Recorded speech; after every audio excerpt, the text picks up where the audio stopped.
Sorry if I cough. Okay, so you just got off the stage, and for this part, we're not recording it. You're just gonna have a convo with me. But sure. You got off stage with Vince. Just how was that? Just hashtag OMG? Or It was you awesome. Just like... It was, you know, I grew up listening to Vince. He was probably one of two artists that made me want to play guitar, namely country music. And so for most of my life, I've been watching him and listening to him, and you know, get up, stand on stage with him. For one thing, he's, however down to earth or nice he appears to be, he's 100 times that. It's amazing. It's like you're just walking up to pick with somebody. He just disarms you immediately. He really eased the fact that you were standing on a stage. But the second that song kicked off and he opens his mouth to sing, and that voice you've been playing along with is right next to you, you're right back like, oh my gosh, don't mess up, don't look stupid, you know.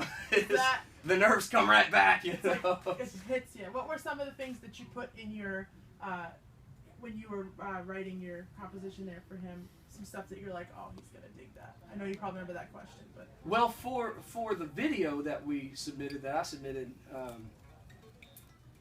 he kind of laid out kind of what he might be looking for, and so I just kind of paid attention to that. And the thing that struck out to me the most was, you know, I get it, you're all good guitar players. I don't want to see what you can do, I want to see what you can do for the song.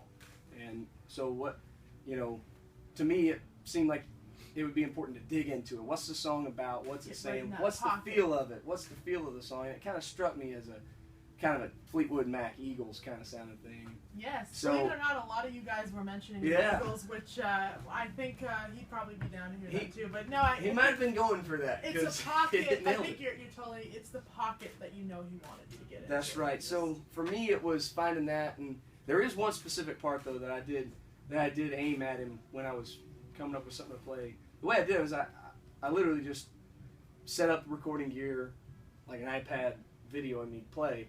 And I played through it maybe 20 times, and one of those was that's the one I want to submit. And but the lick, Vince always does a little flat 5 bend. You know, it's a flat 5 into a natural. He plays that a lot, and he gets a lot of mileage out of it. And if there's a signature Vince lick, that's probably it. So in the descending lick in my solo, I put that little flat 5, tug it into a natural. Right. And flat 5 was a buzzword I heard from you guys. I don't know if he caught it, but that's what I did. He must have. I mean, right? Cool. So we went on stage, and then what are some of your? Oh, do you? No. Oh, what are some of your like maybe top 3 Vince songs? Oh man, the one I'm playing is my absolute favorite. One More Last Chance was, you know, the one. I was 9-10 years old. My dad had a cassette tape. I believe it was the record I Still Believe in You. You know, great ballad songs on there, but those songs don't mean a heck of a lot to a 9-year-old, you know. You just and that takeoff lick came for One More Last Chance, and it was that telly and that spanking sound, and that was it. That's what I wanted to do. How is he making the guitar do that? It's nothing I've heard. Is the telly the axe of choice? That's the like, one. No question. When you came here too, you're like. That's the one. Telecaster, bridge pickup. This one I'm playing is actually kind tell of us a little bit. A knockoff of Keith Urban's 40th anniversary. I remember Merle Haggard used to play a 40th anniversary telly. Nice. And always got, you know, the Merle sounds out of it. And then here came this Australian rock guy playing the same thing. Only his had pickups missing out of it, and all kind of beat up, and he was just playing on it. I thought it was the coolest thing. I had to have a guitar like that. So I actually put this one together. Oh, nice.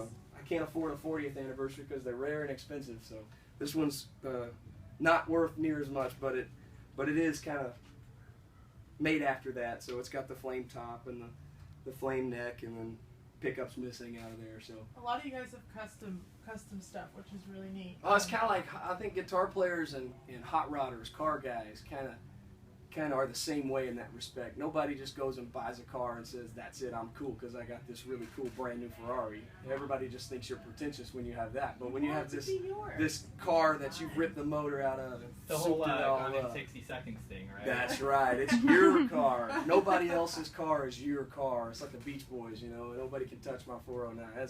That's how the guitars are, I think. I don't own one guitar I haven't tweaked or changed or just bought and thought, yeah, that's it. It's kind of, clothes are the same way. You gotta have to wear them in, make them. It's interesting. Make 'em yours. This is one of the first contests I've seen where so many have custom or adjusted or focused solely on vintage guitars. Well, and it's a kind of a could be thing. enough of a Vince. You really were thinking as well in the sound of what's going on. Yeah. Which is very his own pocket, his own. Oh yeah, he's such a sound. good player and finds that groove. The funny thing about guitars is, I know everybody here probably absolutely loves their instrument. You know, wouldn't give up the guitar they brought with them. But if we were all to swap and play each other's guitars, we'd probably not like them. You know, he'd probably like, that's cool, but give me mine back. You know. Yeah, I think that's what's really rad about this is I was saying